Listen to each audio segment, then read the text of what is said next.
the CBS News Special Report. I'm Lindsay Weiser. We're coming on the air because New York City officials are giving an update on the investigation into the shooting death of United Healthcare CEO Brian Thompson. Let's listen. Was the victim of a senseless act of violence. Our officers have been working around the clock. Many of them did not go home to pursue this individual. It was crucial that we were able to remove him off the streets of America, and we were going to seek him out no matter where he was at the time. And so this is a strong person of interest. The police commissioner and chief of detectives will go over where we are right now in the investigation. He matches the description of the patient we've been looking for. He's also in possession of several items that we believe will connect him to this incident. How did we do it? Good old-fashioned police work. The chief of detectives and the police commissioner made the decision to release as much of the photo that we had at the time. We sent it across the country, and someone, a McDonald's employee, did something we ask every American to do. If you see something, say something, but most importantly, do something. And they did. And because of that, we believe we have a strong person of interest to deal with this case. I want to now turn it over to the Police Commissioner of the City of New York, Commissioner Tisch.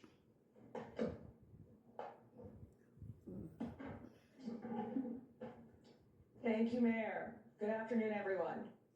Earlier this morning in Altoona, Pennsylvania, members of the Altoona Police Department arrested Luigi Mangione, a 26-year-old male, on firearms charges. At this time, he is believed to be our person of interest in the brazen targeted murder of Brian Thompson, CEO of United Healthcare, last Wednesday in Midtown Manhattan. The suspect was in a McDonald's and was recognized multiple fraudulent IDs as well as a U.S. passport. Upon further investigation, officers recovered a firearm on his person as well as a suppressor, both consistent with the weapon used in the murder. They also recovered clothing, including a mask consistent with those worn by our wanted individual. Also recovered was a fraudulent New Jersey ID matching the ID our suspect used to check into his New York City hostel before the shooting incident. Additionally, officers recovered a handwritten document that speaks to both his motivation and mindset. NYPD detectives are en route to Pennsylvania as we seek to interview the subject further. This apprehension is thanks to the tireless work of the greatest detectives in the world, and of course, the strong relationships we have with our local law enforcement partners. On every level, local, state, and federal, we all serve the same public safety mission. And this case, which captured the attention of an entire nation, is another example of how connected we are and how important it is to work together, share information, and pursue every lead. For just over 5 days, our NYPD investigators combed through thousands of hours of video, followed up on hundreds of tips, and processed every bit of forensic evidence, DNA, fingerprints, IP addresses, and so much more to tighten the net.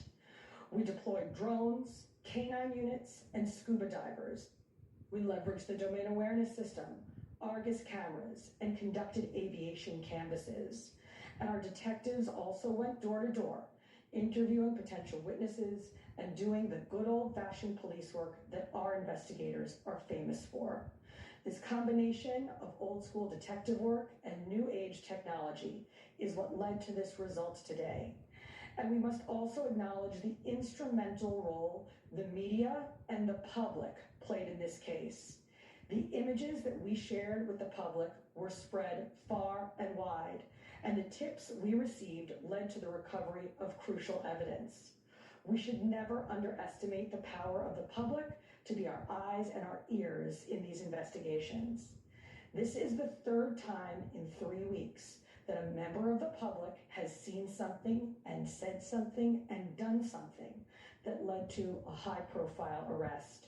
The triple stack dive in Manhattan, the gunpoint robberies in Queens during which an NYPD officer was shot, and now this. Now the case will continue through the criminal justice process, and while we are proud of today's accomplishment, we must of course remember that a family is in mourning. I want to again extend my sympathies to Brian's family, his co-workers, and all who knew him. Finally, I want to thank the women and men of the NYPD, especially our Detective Bureau personnel, with a strong assist from our intelligence analysts. We also thank the SAC of the FBI's Criminal Investigative Division, Leslie Rodriguez-Bekshies. And I want to commend the staff of the Manhattan DA's office, and especially DA Alvin Bragg. He has been working with us 24/7 on this case, and I'm incredibly grateful for his partnership. I'll now pass it along. He has been working with us 24/7 on this case, and I'm incredibly grateful for his partnership. I'll now pass it along to our great Chief of Detectives, Joe Kenny, who will provide additional information. Chief. Thank you, Commissioner. Good afternoon. As the Commissioner stated earlier, a man was taken into custody today in Altoona, Pennsylvania this morning. He has been identified as Luigi Nicholas Mangione. He's a male, 26 years old. He was born and raised in Maryland. We know he has ties to San Francisco, California, and his last known address was Honolulu, Hawaii. He has no prior arrest history in New York. Members of the NYPD Detective Bureau are currently traveling to Pennsylvania with members of the Manhattan District Attorney's Office to interview this subject. This case was brought to a successful conclusion based on the coordinated effort between numerous NYPD units, including the Intelligence and Counterterrorism Bureau, our federal partners at the FBI, the Manhattan District Attorney's Office, and of course, members of the Altoona Police Department in Pennsylvania. On Thursday, one day after this crime was committed, the NYPD released a photo of the shooter in this case. This picture was obtained by the NYPD during one of their extensive video canvasses. We took that photograph and we asked for the public's help in identifying this subject, and the public responded. Hundreds of tips began to pour into our hotline. Each tip was investigated thoroughly, and we began to release additional photographs as they came into our possession. The NYPD provided these photos to numerous media outlets. Local, national, and international outlets released the photo via television, print, social media, and online content. Luckily, a citizen in Pennsylvania recognized our subject and called local law enforcement. Members of the Altoona Police Department responded to the call, and based on their investigation, they notified the NYPD. This investigation is still active and ongoing. Thank you very much.